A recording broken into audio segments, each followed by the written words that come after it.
நிம்மதி என்பது உடம்புக்கா மனசுக்கா? மனசுக்கு. நிம்மதி உடம்புக்கு இல்ல, மனசுக்கு.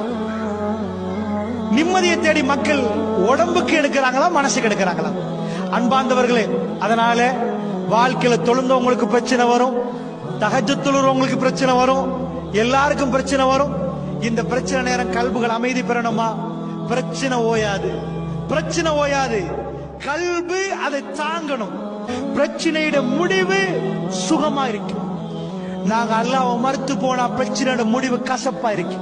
அல்லாஹ்வுடைய நல்லடியார்களே, இதுதான் நான் சொல்லக்கூடிய விதம். அலா பிதிக்ரில்லாஹி தத்மைனுல் குலூப். அல்லாஹ் சொல்றான், உள்ளங்கள் அமைதி அடைய என்ன செய்யணும்? அறிந்து கொள்ளுங்கள். அல்லாஹ்வை ஞாபகப்படுத்துவதில் உள்ளங்கள் அமைதி பெறுகிறது.